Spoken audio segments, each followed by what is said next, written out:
ఇదేనేటక్క మర్యాద, ఇదేనేటక్క మొన్న ఇల్లు కట్టారు రమ్మన్నాను భోజనాలకి వచ్చారు కదా అక్క మేస్త్రి పని కల్లా అక్కడ.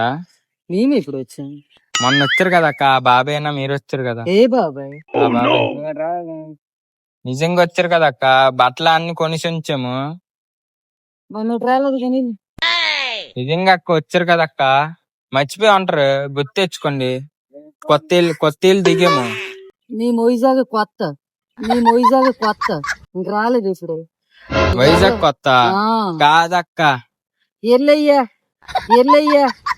నా బాబా నేను నవ్వుకుంటాను, మీరు అబద్ధం గట్ట అనుకుంటాను. ఎవలే వాళ్ళు కాదు, వేరేనన్నా. అయితే భోజనాలు రాలేదు, మా అమ్మ ఫీల్ అయిపోయింది మీరు రాలేదని. అయితే ఎప్పుడు రావాలా? ఇంకెప్పుడు భోజనాలు అయిపోయాక. మరి ఇంకేమైతే ముందే పిలిచాను మీకు, పిలిస్తే మీరు రాలేదు. వద్ద మాకం తెలియని వాళ్ళకి వచ్చి భోజనాలు అడుగుతున్నావు నువ్వు. కాదక్క బాబు, నువ్వు మరీ అగతాలు ఆడుతున్నావు.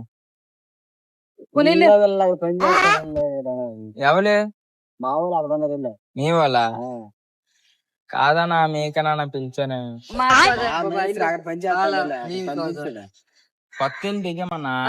మేము కాదని చెప్తుంటే మేము కాదురా బాబు. అమ్మ బాబు నువ్వు గిర్తా పోనావే అదే వెళ్ళి అక్కడికి వెళ్ళు ఎవరికో అడిగేసి భోజనం రాకపోతే నీకే మిగులుతాదు.